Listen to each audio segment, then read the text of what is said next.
इस वीडियो में मैं आपसे बात करूंगा, जैसा कि आप सभी को मालूम है, अधीनस्थ बोर्ड यानी कि RSMSSB बोर्ड द्वारा 7 सितंबर को आयोजित हुए पर्यवेक्षक महिला अधिकारिता भर्ती परीक्षा की आंसर की बोर्ड की वेबसाइट पर अपलोड कर चुके हैं और आंसर की का मैं वीडियो भी बता चुका हूं आपको। वीडियो अगर अभी तक आपने नहीं देखा है तो हमारे चैनल पर जाकर देख सकते हो, जिसमें मैंने आपको 150 के 150 सभी क्वेश्चन के आंसर बता दिए हैं। क्योंकि आपको आंसर की कैसे देखनी है उसके बारे में भी चर्चा करूंगा और प्रश्नों पर आपत्ति कैसे दर्ज करनी है उसके बारे में इस वीडियो में चर्चा करूंगा। और आपत्ति का जब लिंक एक्टिव होगा तब मैं आपको स्टेप बाय स्टेप प्रोसेस करके बताऊंगा कि किस तरह से आपको क्वेश्चन पर आपत्ति लगानी है, उसमें चार्ज कितना लग रहा है, उसके बारे में इस वीडियो में चर्चा करूंगा। लेकिन SSO ID के माध्यम से आप आपत्ति कैसे दर्ज करोगे वो जैसे ही आपका लिंक एक्टिव होगा मैं आपको इस यूट्यूब चैनल के माध्यम से बता दूंगा। और भी पर्यवेक्षक महिला अधिकारिता भर्ती परीक्षा से जुड़ी कोई भी अपडेट आती है, चाहे रिजल्ट को लेकर आए या फिर आपका जो महिला पर्यवेक्षक जुलाई में एग्जाम आयोजित हुआ उसकी DB को लेकर कोई भी अपडेट आएगी आपको इस यूट्यूब चैनल के माध्यम से बता दी जाएगी। इसलिए चैनल जरूर सब्सक्राइब करें, नोटिफिकेशन भी ऑन रखिए ताकि महिला पर्यवेक्षक एग्जाम या फिर महिला पर्यवेक्षक महिला अधिकारिता भर्ती परीक्षा से जुड़ी कोई भी अपडेट आती है सबसे पहले आपको इसी यूट्यूब चैनल के माध्यम से दिखाई देगी। और पेपर की PDF आपको हमारे टेलीग्राम ग्रुप पर देखने को मिलेगा, जिसका लिंक नीचे डिस्क्रिप्शन में दिया हुआ। तो चलिए वीडियो स्टार्ट करते हैं। वीडियो स्टार्ट करने से पहले एक बार वीडियो को लाइक कर लीजिए और चैनल जरूर सब्सक्राइब कर लीजिए। तो आप देख सकते हैं यहाँ स्पष्ट रूप से लिखा हुआ है कि बोर्ड द्वारा दिनांक 7 सितंबर 2024 को आयोजित हुए परीक्षा पर्यवेक्षक महिला अधिकारिता सीधी भर्ती परीक्षा 2024 का मास्टर प्रश्न पत्र तथा उसकी प्रारंभिक उत्तर कुंजी बोर्ड की वेबसाइट पर जारी कर दी गई है। यानी कि जो बोर्ड की वेबसाइट पर अपलोड किया गया वो मास्टर प्रश्न पत्र और जो आंसर की अपलोड की गई है उसके अकॉर्डिंग आपको कैसे आंसर की से मिलान करना है। तो आपके पास जो पेपर सेट है वो अलग है और बोर्ड की वेबसाइट पर जो आंसर की अपलोड की गई है वो बोर्ड के वेबसाइट पर जो क्वेश्चन पेपर अपलोड किया गया उसके अकॉर्डिंग बनाई गई है। तो आपको क्या करना होगा, पेपर भी डाउनलोड करना होगा और आंसर की भी डाउनलोड करनी होगी। उसके बाद आपको अपने पेपर में देखना है, जैसे क्वेश्चन नंबर फर्स्ट है तो वो बोर्ड की वेबसाइट पर जो क्वेश्चन पेपर अपलोड किया गया उसमें वो क्वेश्चन किस नंबर पर है। माना कि उसमें वो क्वेश्चन 21 नंबर पर है तो आपको आंसर की में देखना है कि 21 नंबर पर आंसर क्या है। जैसे कि 21 नंबर पर आंसर होता है A, तब जाके आपके पेपर में क्वेश्चन नंबर फर्स्ट का आंसर A माना जाएगा। तो इस तरह से आपको चेक करनी है। और क्वेश्चन के 150 क्वेश्चन की मैं सॉल्यूशन ऑलरेडी करवा चुका हूँ। अगर अभी तक आपने हमारे यूट्यूब चैनल पर जाकर वीडियो नहीं देखा है तो आप जाके देख सकते हो।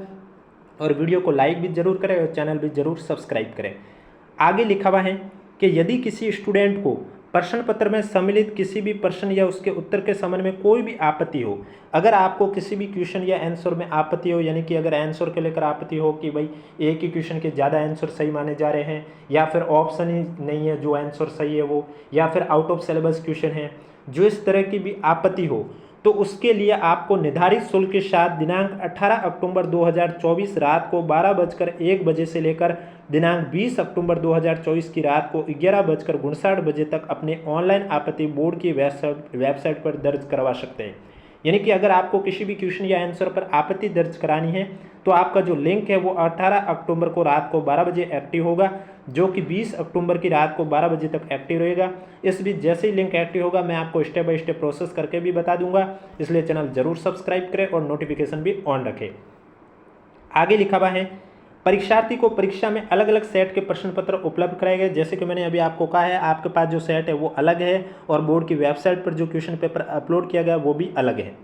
तो अपलोड किए गए मास्टर प्रश्न पत्र में उनको उपलब्ध कराए गए प्रश्न पत्र के सभी प्रश्न अलग अलग क्रमांक पर सम्मिलित हैं। उनके प्रश्न पत्र में किसी प्रश्न के उत्तर के दिए गए विकल्पों का क्रम भी अपलोड किए गए मास्टर प्रश्न पत्र के उत्तर के विकल्पों में भिन्न क्रम में हो सकता है। यानी कि आपके पास जो पेपर है उन क्वेश्चन का क्रम अलग है, जो बोर्ड की वेबसाइट पर पेपर अपलोड किया गया उनका भी क्रम अलग है। अतः यह सूचित किया जाता है कि बोर्ड की वेबसाइट पर अपलोड किए गए मास्टर प्रश्न पत्र की प्रश्न संख्या और उत्तर के विकल्पों के क्रम के आधार पर ही अपनी आपत्ति दर्ज करें। यानी कि अगर आपको किसी भी क्वेश्चन पर आपत्ति दर्ज करनी है तो आपको क्वेश्चन बोर्ड की वेबसाइट पर जो अपलोड किया गया पेपर है उसके अकॉर्डिंग आपत्ति दर्ज करनी है, न कि आपके पास जो पेपर है उसके अकॉर्डिंग। यानी कि आपके पास जो पेपर है उसमें आपको अगर 3 नंबर क्वेश्चन में डाउट है, आपत्ति दर्ज करनी है, तो आपको फिर जो बोर्ड की वेबसाइट पर क्वेश्चन पेपर अपलोड किया गया है उसमें ढूंढना है कि आपके पेपर में जो 3 नंबर का क्वेश्चन है वो उसमें कितने नंबर पर है। तो माना कि वो उसमें 72 नंबर पर है तो आपको आपत्ति 72 नंबर क्वेश्चन पर दर्ज करनी होगी, न कि 3 नंबर पर। तो इस तरह से आपको आपत्ति दर्ज करनी होगी, क्योंकि आप जो भी आपत्ति दर्ज करोगे वो बोर्ड द्वारा जो बोर्ड की वेबसाइट पर अपलोड किया गया पेपर है उसके अकॉर्डिंग ही चेक करेंगे। आगे लिखा हुआ है बोर्ड द्वारा प्रत्येक आपत्ति का शुल्क ₹100 निर्धारित किया गया है।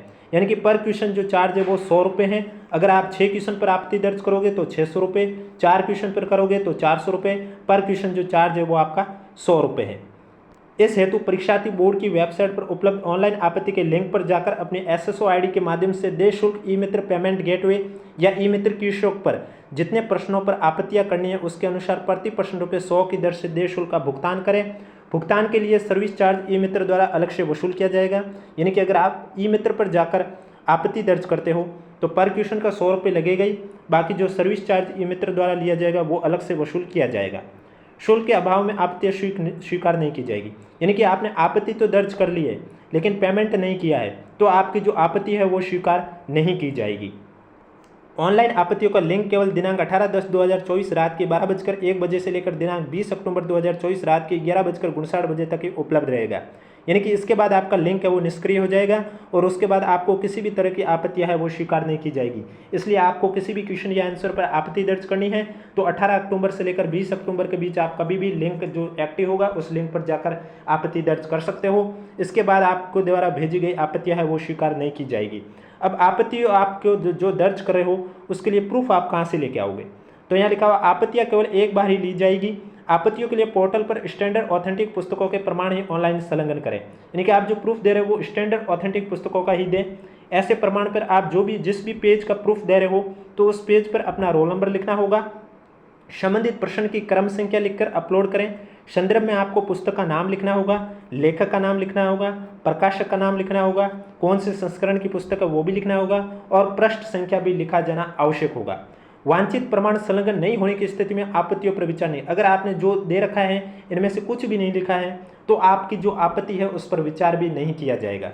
यदि किसी अभ्यर्थी द्वारा ऑनलाइन आपत्ति दर्ज करते समय साक्ष्य के मूल कंटेंट में कूट रचना कर अपलोड किया जाता है तो ऐसे स्टूडेंट के विरुद्ध बोर्ड के विनियमों के अंतर्गत कार्यवाही आपराधिक प्रकरण दर्ज करने की कार्यवाही की जाएगी। यानी जैसे कि आपने सूचना सहायक भर्ती परीक्षा में देखा होगा, एक ने एडिट करके अपलोड किया तो बाकी सभी स्टूडेंट ने वही देखकर अपलोड कर दिया है। तो इस वजह से बोर्ड ने 685 कैंडिडेट को नोटिस भी जारी किया था। इस बार तो माफ़ कर दिया लेकिन उन्होंने कहा अगली बार से ऐसी गलती ना होनी चाहिए। इसलिए इस बात को मद्देनजर रखते हुए बोर्ड द्वारा कहा गया है कि ओरिजिनल कंटेंट के साथ आप छेड़छाड़ नहीं करोगे। अगर ओरिजिनल कंटेंट के साथ छेड़छाड़ करके आप प्रूफ दोगे तो आप पर कार्रवाई भी की जा सकती है।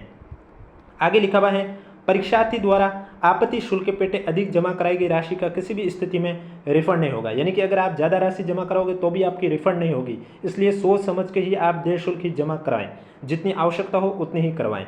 तो ये थी आपको इस तरह से आपको आपत्ति दर्ज करनी है।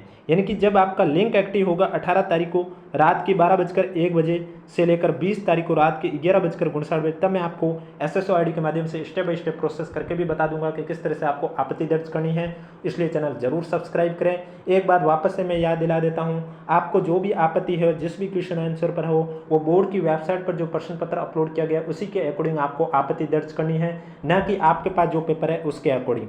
आपके पास पेपर में अगर आपको क्वेश्चन नंबर किसी में भी आपत्ति है, जैसे कि आपके पास जो पेपर है उसमें 12 नंबर क्वेश्चन पर आपको आपत्ति है, तो बोर्ड की वेबसाइट पर जो प्रश्न पत्र अपलोड किया गया उसमें आपको ये चेक करना है कि जो आपके पेपर में 12 नंबर का क्वेश्चन है वो उसमें कितने नंबर पर है।